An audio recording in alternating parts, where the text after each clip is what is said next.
Today I'm gonna do something that's a bit time sensitive. Uh, I need gloves, which is very unusual for me. I need a big pair of loppers, and I'm gonna get my glorified wheelbarrow, and then we go down to the river. Uh, I'll try to film going down so you get a little bit of an idea of what the property is about. But I tell you what I'm gonna do once I'm down there and explain the ins and outs of this. It is an interesting video. And there we go. I'm in the skid steer. You can hear the noise. And we're gonna go down to the river. This is still part of the orchard on top. And I've got a bit of a pathway here that I always drive with my skid steer, or we walk on the path, because it's a very nice trip to go down to the river as a hike. There is about a 30 40 foot height difference, and so it's good exercise for us. Here we get to the lower orchard. There is a whole bunch of trees here.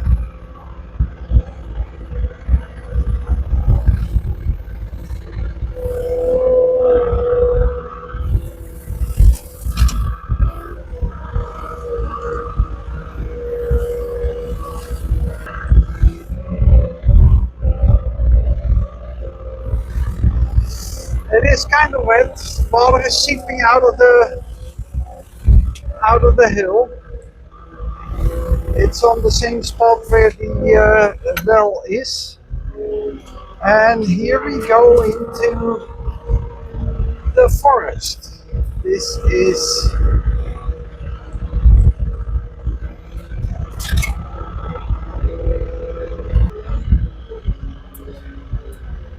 and there is a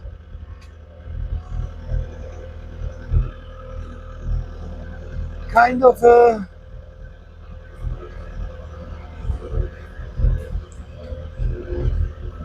I'll bet you there is a nest here somewhere.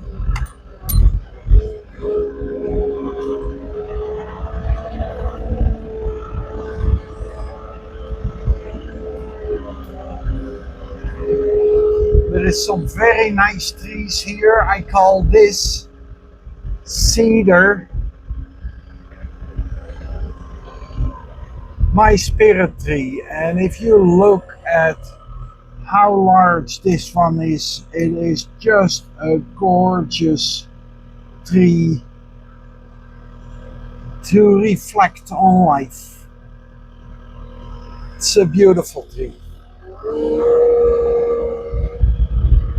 There is several nice trees here. One here, I'm a little, I don't know what to do.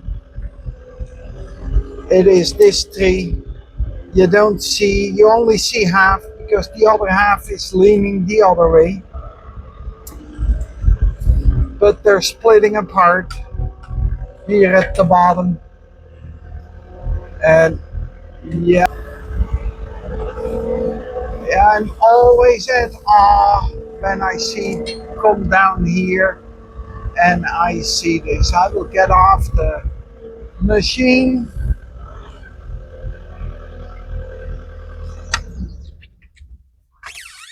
To show what we have here.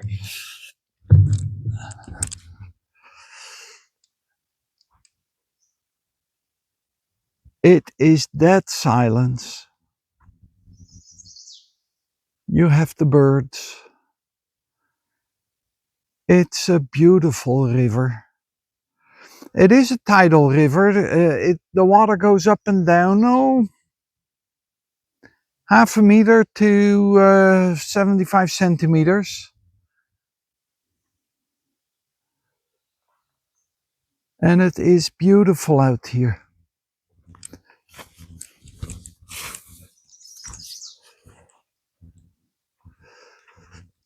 And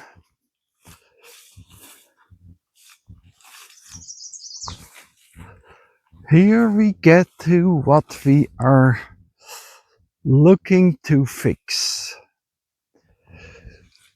And let's look for a nice one.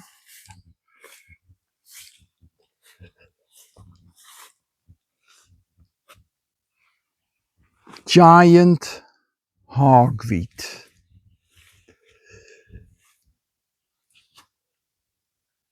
And this is the stage that I like to do it. The seed has formed. You can see the seed on there.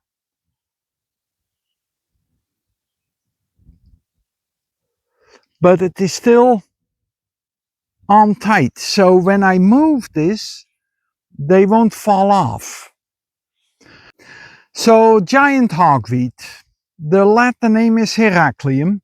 There is a few different varieties. But this is the one that we find here in Canada, in New Brunswick. They are invasive. The seed, when it spreads, a plant can have quite a few hundred seeds, if you start counting them all out. And they can lay dormant anywhere from 5 to 15 years. So Heracleum is a biannual, means that once the seed falls, it germinates and it makes a plant. It stays low, and next spring, if it is big enough, it will start to shoot up. And it can get, it usually shoots up to the height that the crop is. So here the grass is about so it goes to 1.5 meters. If you are in much deeper vegetation, it can grow to 2 meters, 2.5 meters. Very aggressive. Now the hairs that are on there, they have a liquid, and when you get that on your skin and the sun shines, you get big blisters. So it is important that you are very careful with it. So what I do is I cut it out with my loppers. I put it into the bucket of the skid steer. I don't overload it that it hangs out so that I would lose any of these seeds. I want to contain it in the bucket. I do compost it, but this morning Louisette and I had quite a discussion on that. So what we do is, because my compost doesn't go over 135 degrees Celsius, which means 135 degrees Fahrenheit, 55 degrees Celsius. If it stays under that, the seed will not die. So when you use that compost, it could spread it. So what I have decided is I will make compost out of it, but I make it a dedicated compost pile for this. And I always will cover it so that the seed that is there is in the ground and it cannot germinate. Because it is on a pile that is 1 or 2 square meters, I can make sure that if I see anything germinate, I can disturb it and turn it over. I have the skid steer. It's not a difficult thing to do.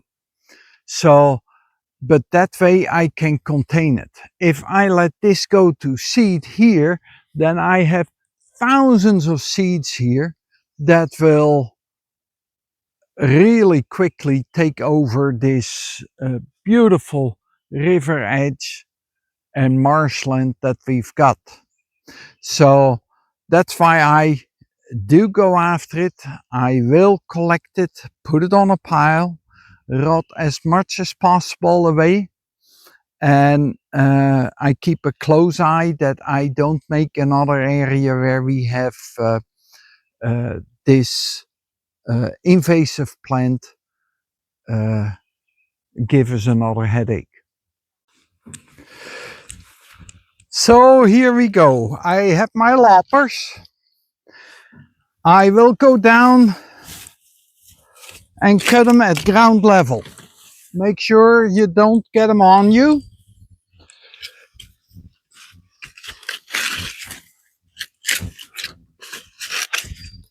And then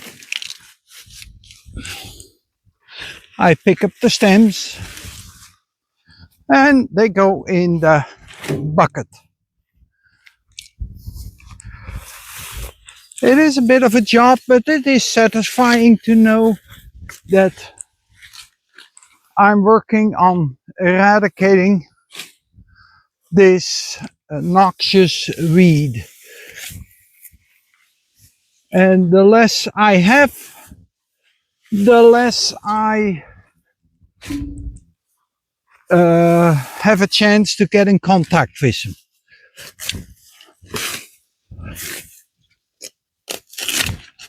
I cut off every leaf, but the leaves can stay because they will rot away. It is the seed that I'm after. I don't want them to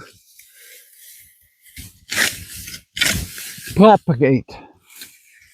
Now with a biannual, the theory is that if they produce the seed, the plant will die. So that's why you do it now. So the roots are already in a mode of dying. If you do it in the spring, they will make new suckers. The root stays alive and it will produce seed next year. So this is the best time of the year to do it.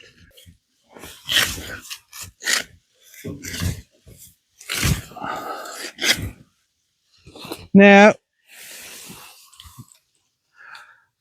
you can use chemicals like Roundup, but I really don't want to use chemicals on my property. So the only way to do it is to put some elbow grease in and get rid of them.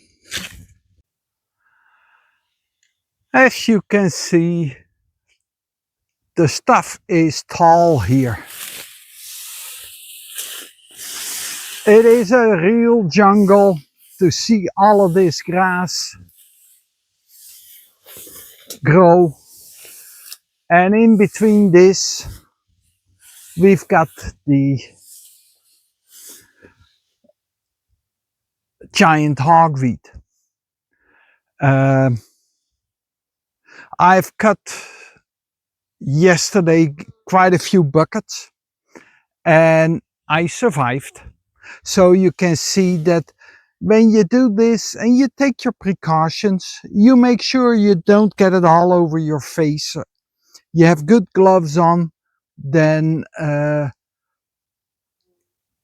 taking care of this stuff is not a problem.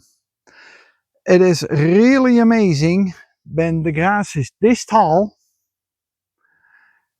that the giant hogweed just sits above it.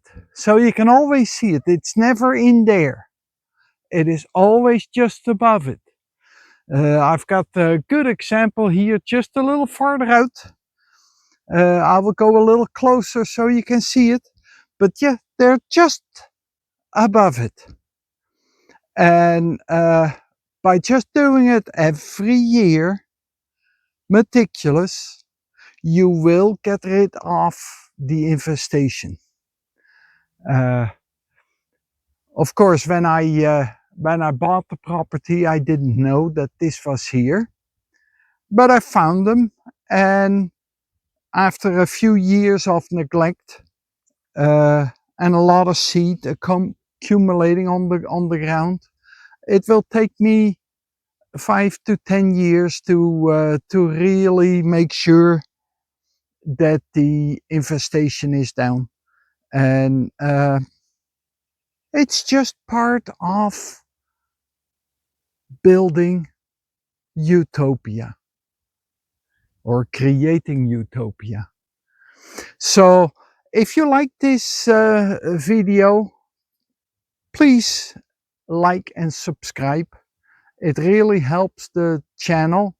I will have hopefully steady more videos of what I'm doing in this beautiful place. And you can see here, you don't hear a plane, you don't hear trains, you don't hear cars. You are here in pure nature. It is just amazing, right here beside the river. And of course you cannot see it because the vegetation is growing too good in here. But I'll show it to you right now.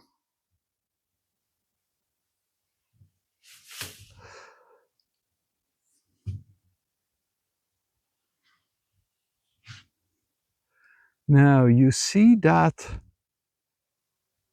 there right in front. I don't know if I can get it here. Yeah, there they are. You see, they just stick out. No matter how tall the grass, you can find them there and you can see them.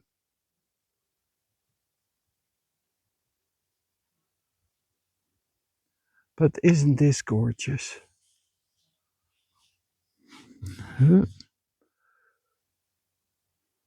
there's the river. You really have to go up high in order to see it. And right there,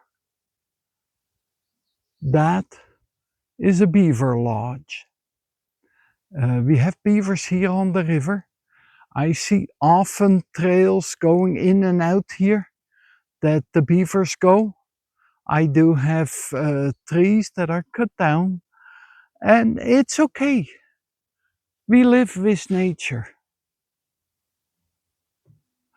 Right here out front of those big white pines there, it's called a trout pond.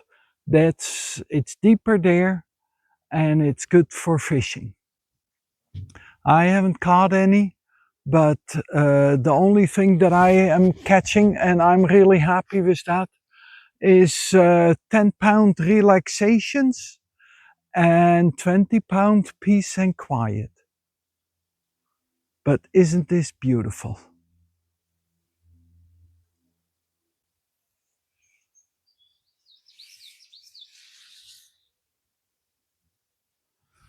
So if you like this, please subscribe and press the like button so that I can do more of this and you can see how we create utopia.